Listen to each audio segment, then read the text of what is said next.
Draco Malfoy and the Depths of the Mind by Draco will hear about this. Chapter 9. The Vulnerability of the Mind. It was already well into December when Harry and Draco managed to meet up for the purpose of training Occlumency again. What with Quidditch, homework, the DA, and Draco's prefect duties, which had increased significantly as Christmas approached, they'd simply not found the time. But tonight, on a stormy Monday night after Quidditch practice, Draco dragged himself up to the room of requirement. He had taken a hot shower in the changing room after practice, but the way back to the castle had him freezing again. So when he opened the door to find Harry in front of the crackling fire, a hot cocoa waiting for him, and lifting the woolen cover for him to slip underneath, Draco wanted to kiss him. Well, he always wanted to kiss him. Just sometimes the longing stifled in its intensity, making it hard to breathe. Harry, though, seemed unaware of any such emotion. I asked Dobby to help us out. He grinned at Draco, pushing the mug of steaming beverage into his hand. I figured you'd need it. It's crazy out there. Sorry you had to come see me after Quidditch. You probably have other things to do. Harry, Draco rolled his eyes. Teaching you how to protect your mind from unfriendly attacks is pretty high on my list of priorities. I'll make time for it. Harry smiled, nudging his cold foot with his warm one under the blanket. Then he left it leaning against Draco's to share his warmth. Draco felt like he was going to implode. The things Harry was doing to him! So, Draco said, forcing himself to take a deep, calming breath, have you worked over your mental sorting system? I have. Harry nodded, and I changed it up a little. I hope that's okay. Of course, Draco said immediately. It has to feel right to you, not to me. All right. Harry nodded, and he pulled out a piece of parchment depicting a messy layout of what he guessed were supposed to be the drawers. He couldn't really seem to make sense of it at first glance. Harry's drawings and handwriting were usually untidy, and all in all, he had never been the most organized person. So, he explained, I kept the people on one side because that seemed sensible to me, but I also added groups according to topics, like Hogwarts and the DA. Though I think we did that together last time. We did, Draco agreed. So what I added anew, Harry continued, pointing to the right side of the parchment, is drawers for different time periods in my life. One for the time before my parents died, one for the time before I knew I was a wizard, and then one drawer for each school year. Okay, Draco nodded. And are you subsorting each of these drawers for certain events? I guess so. Harry nodded, frowning. You need to know for certain, Draco advised. You can't just stuff everything in there and hope for the best. If your drawers are chaotic, they won't close properly, and you'll be unprotected. I see, Harry said, looking unsure. Even if it's just a mental image to help me? The mental image is everything, Harry, Draco impressed. If you don't carry it through till the end, at least as long as you haven't completely mastered the art of occlumency, you won't be able to do it. I'm sure there are other ways, other mental images to choose, but you need to take all of them equally serious. Yeah, okay. Harry nodded. Sorry, I wasn't trying to doubt your method or anything. It's just, you know I'm no good with order. Draco smiled at that. You'll just have to try. Order, discipline, control. These are extremely important for occlumency. Without them, you won't be able to shield your mind. Harry let out a deep sigh. Draco elbowed him in sympathy. Do you want to try it? Draco asked tentatively. What? Harry asked, perplexed. Just like that? Yes, Draco shrugged. Maybe it will give you a better picture of what you have to do if you try it for yourself, just once. Okay, Harry frowned, but you never really told me how to do it. But I have, Draco contradicted. Picture your cupboard, including all your drawers. Then clear your mind of all thoughts and emotions. Once you've done that, your walls should be up, and I should be unable to penetrate them. That's pretty vague. Harry sighed, looking unhappy. Just try it, Draco encouraged. Close your eyes and picture your cupboard. Harry hummed and nodded, his eyelids drooping as he breathed evenly, a frown on his face. Draco waited. A few heartbeats passed. Then Harry muttered, Can you maybe, I don't know, talk me through it? Help me a little? I don't know where to start. You do this all the time, don't you? I do, Draco nodded, biting his lip. But my process is mine. You'll need to find your own. I might be able to try and guide you, though. Please, Harry whispered, not opening his eyes, but a warm hand found Draco's knee. It made him feel rather helpless. Okay, he said a little unsteadily. He closed his eyes too for a moment, trying to clear his own head. Let's try it like this. Please imagine the way your cupboard looks in its entirety. The way the space stretches out in your mind and the drawers align along the walls, building a sturdy, steadfast fortress for your deepest thoughts and emotions. If you look closely enough, you can see all the labels along on the wood, telling you just what can be found inside. Can you see them, Harry? Yes, Harry breathed. I can. Good. Now please take a moment to look into yourself. What do you feel at the moment? Identify your emotions, your thoughts. Sort them into the right drawers. Shut the drawers firmly behind yourself. Harry was quiet for a long moment, long enough for Draco to open his eyes and look at him. He looked so concentrated, so determined, and it made Draco's heart ache. How had he fallen so hard for this boy? Okay, Harry whispered at last. I think I'm ready. All right, Draco said, keeping his voice equally as soft as if he'd break the spell between them if he spoke any louder. Please open your eyes and look at me, Harry. Harry did. Their gazes locked, and for a moment Draco forgot to breathe. Harry's eyes were so very green. But he had a job to do. This wasn't the moment to get lost in his feelings for Harry. He tried to reach out with his magic, tried to connect with Harry's, and when he brushed against the raw magical energy surrounding Harry, he felt it like a blast of lightning right to his heart. It was easy to push through the barrier surrounding Harry's mind, like diving in water, and then, quite suddenly, his head was full of images! He found himself in a dark, damp space. A cupboard, he soon realized, and a little boy was sitting in front of him, his face pressed to his knees, shoulders shaking. Draco noted that he was crying. The mop of messy black hair was recognizable even in the dark. Outside, he could hear people laughing. The scenery changed. The next place he found himself in was equally dark and a lot damper, though he recognized it immediately. A shiver ran through him, and he felt cold in a way he hadn't in a very, very long time. Draco, Harry pleaded, a sob in his voice. Draco, oh God, please open your eyes. Please, don't be dead. Harry was kneeling on the floor of the Chamber of Secrets, leaning over Draco's lifeless body. Draco looked at himself, his fair hair soaked so thoroughly that it looked almost gray in the darkness of the chamber, clinging to the pallor of his skin. He looked like a corpse. Draco, Harry gasped, stroking the wet hair from his face, and Draco could see that Harry had tears in his eyes. God, what did you do? He murmured. He stroked one finger over his cheekbone, a gesture of absolute tenderness, and then hissed, Don't you dare leave me! Draco tore himself out of Harry's mind rather forcefully. Harry blinked at him, disoriented, but Draco couldn't meet his gaze. He was trembling, and his heart was racing, and his throat had closed up. Crap! He had no one expected to see that! Draco, Harry whispered, and there was a hand on his elbow. Draco twitched, trying to get away, but Harry held him in place gently, but firmly. It's okay. He soothed, and his other hand came up to stroke Draco's hair from his face, like he had done in the memory. Draco shivered, blinking back tears. It's okay, Harry repeated. It wasn't your fault. I'm sorry, Draco gasped. I'm so sorry. Don't apologize, Harry whispered, and then he pulled him into a tight embrace. Draco didn't know how long they stayed like this, but gentle fingers traced patterns over his back until Draco stopped trembling and until his breathing returned to normal. So, Harry said conversationally, as if Draco hadn't just had a breakdown in his arms. I guess I didn't do it right? Draco let out a shaky laugh. It would have been amazing if you had done it at your first try.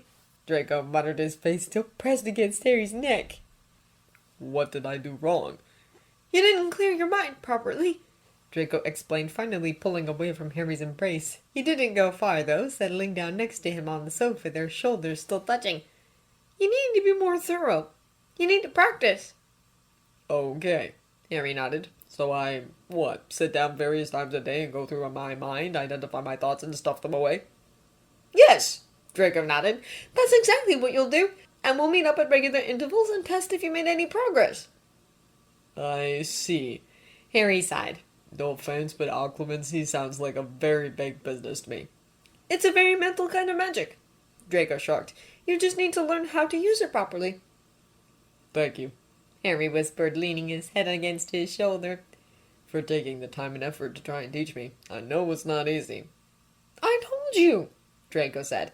If you can learn to protect yourself, it's a small price to pay. And don't beat yourself up over what you saw in my head, Harry added very quietly. It wasn't my favorite moment of all time, I'll admit that, but I don't blame you in any way. Please remember that. Yeah, Draco whispered, gulping down against the lump in his throat. Okay. Harry reached out to entwine their fingers. It felt like a talisman against the bad memories. All in all, Draco had never been as reluctant to go back to the manor for Christmas as he was this year. But he had no choice on the matter. Hermione was traveling with her parents, Harry was invited over to the Burrow, and Draco didn't fancy staying at the castle alone. He honestly considered it for a desperate moment, mind you, but the thought of his poor mother alone with that maniac soon cured him of that idea. Maybe it's not going to be as bad, Hermione said gently, as Draco grumbled about it during one of their study sessions. Didn't you say your father was rarely present last summer either?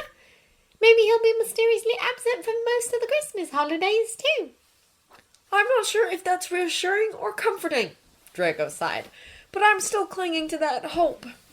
They had one more meeting with the DA 2 nights before the Christmas holidays. When Draco arrived at the room of requirement, a little early, as usual, it was to find the room festively decorated in golden baubles bearing Harry's face. The words, "Have a very Harry Christmas," were to be read from them. Draco keeled over laughing, dodging when Harry threw one of the baubles at him. It shattered against the wall behind him. Shut up and help me get them down before everyone else arrives, he hissed. But they're so nice, Draco wheezed. I should put them up in the manor. Father would have a heart attack. That made Harry laugh too. I guess it's a good thing Dobby's not working for your family anymore. Harry shook his head, reaching up to remove some more baubles. Draco took pity and joined him. Though you have to admit he has a certain style. Draco grinned. If you sold these, you'd make a fortune. When Harry raised his eyebrows at him, Draco grimaced and relented. Okay, maybe not in the current political climates. Yeah, Harry rolled his eyes. Definitely not. But they do serve as effective weapons. Draco grinned, vanishing the shards of the one Harry had thrown after him. Maybe we should just use them in our fight against Umbridge. It would make for an epic tale. High Inquisitor of Hogwarts struck to death by school children with Christmas ornaments depicting Harry Potter. The prophet would have a field day. Will you shut it? Harry laughed, reaching past Draco to pull the last baubles down from the ceiling. Okay, that should be it. Only these left, but I think we can leave them. He nodded up to the ceiling, and with a start, Draco realized that they were standing right underneath a mistletoe. He glanced at Harry, who seemed completely unaffected. His stomach sank. Then the door opened, and Luna Lovegood entered the room, humming to herself. "Oh, mistletoe," she said cheerfully, and Draco took a self-conscious step backwards. "Good thinking," Luna said seriously. "It's often infested with nargles, although," she peered at him more closely, "you're already suffering from them, I see. Poor thing. I recommend a potion made from dirigible plums and cocoa. The cocoa helps with the mood swings, and the dirigible plums chase the nargles away. I can give you the recipe if you want." Draco said, glancing at Harry, who was grinning at him. "Thank you." Thankfully, the room started to fill then, and Luna found other people to engage in conversations about strange creatures and infestations with. When everyone had arrived, they started practicing in pairs again. The aim of today's lesson was to revise the spells they had learned in the past weeks, and as usual, he was teamed up with Longbottom. He didn't mind exactly. Longbottom was a nice enough bloke, though a little slow on the uptake sometimes, but he knew that was exactly why Harry had wanted him to work with Draco. If he had worked with Hermione, they'd have both been unable to share their knowledge with anyone. It was better that way, he knew, and he was ready to help Harry out wherever he could. So he spent the evening tutoring Longbottom while inconspicuously throwing glances at Harry whenever he strolled too close to Chang and her friend. He couldn't help it. Chang was like a giant pebble in his shoe. The way she smiled at Harry and the way he smiled back. It made his stomach turn to the point where he lost focus each and every time. By now, he was pretty sure Longbottom knew what was up with him, but thankfully the other boy was considerate enough not to mention it. "You're getting really good," Harry announced proudly at the end of the session. "When we get back from the holidays, we can start doing some of the big stuff. Maybe even Patronuses." The room began to empty to excited murmurs. People wished each other a happy Christmas. A lot of people even stopped to smile at Draco, which was new for him. He was used to being ignored by everyone. He wished them happy holidays and joined Harry, Hermione, and Weasley in cleaning up the cushions from all over the room, stacking them neatly into a corner. Then, when it was time to leave, he noted that they were not the only ones left. Chang and her friend had hung back, and Harry seemed reluctant to leave while they were still around. "No, you go on," Chang said to her friend, and Draco watched in confusion as Edgecombe took off, leaving only Chang and... Hermione's arm suddenly hooked through his. "Let's go!" she whispered. "But," he muttered, looking back between Chang and Harry. "Harry!" "He'll be fine," she said decisively, bodily dragging him out of the room. Draco felt like he was going to be sick. Every fiber of his body told him to stay, to not leave the two of them to their own devices, but that was selfish, wasn't it? Harry wasn't his possession. The door fell closed behind them, and Hermione let go of him, winking and saying, "Good night, Draco." She seemed completely unaware of his inner turmoil. He would congratulate himself on his poker face if he had any space left for such an emotion. "Good night," he brought up, pushing past her and leaving for the dungeons. It took a long time for him to fall asleep that night. His thoughts kept returning to the room of requirement and to Harry and Chang. When he went down to breakfast the next morning, Harry was not there. Neither were any of the Weasleys. Only a very distressed Hermione was waiting for him.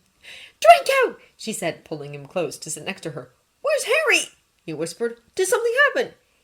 "Yes!" she breathed, glancing at the staff table. Draco noted that Umbridge's eyes were on them. "But he can't talk about it here. I only heard about it earlier from Professor McGonagall, and she firmly instructed me to act normal in the Great Hall. So please, can you wait until we're alone?" Draco's chest clenched in panic. "Merlin! Tell me he's okay," Draco whispered. "He's not hurt," Hermione promised. "All right," Draco nodded, reaching for the pumpkin juice just for something to do. "I can wait to hear the rest, then." When he finally did, they had withdrawn for a chat in the privacy of the room of requirement. Draco had let it become the same room he used with Harry during their Occlumency session, and now he regretted this, as it made his throat ache with guilt. Draco sat on one sofa, his feet on the seat next to him, and his arms wrapped around his knees in a protective position, and Hermione was sitting on the armchair across from him, cross-legged. "I knew it!" Draco said miserably, his voice muffled since his face was half pressed against his knees. "I should have paid more attention to teaching him Occlumency." "Draco, I don't think that's what you're supposed to be beating yourself up over now," Hermione frowned. "If Harry hadn't seen it Voldemort's mind, then Mr. Weasley would probably be dead now." "You're right," Draco said, horrified at himself. "Damn, I'm sorry." "Don't be," Hermione whispered. "It's a lot to take in." "I'm just so worried about him," Draco sighed. "If the Dark Lord realizes that he can use this connection between them... Do you know how dangerous this is? And now that this happened, the chances of him becoming aware of it are all the higher, Hermione." "Yeah," Hermione nodded. "I see what you mean." "I should have tried harder," Draco muttered. "Met up with him more often. We had half a year, and what do we do?" "You did your best, Draco," Hermione soothed him. "You had so much on your mind. We all had, what with Umbridge and Fudge and Voldemort.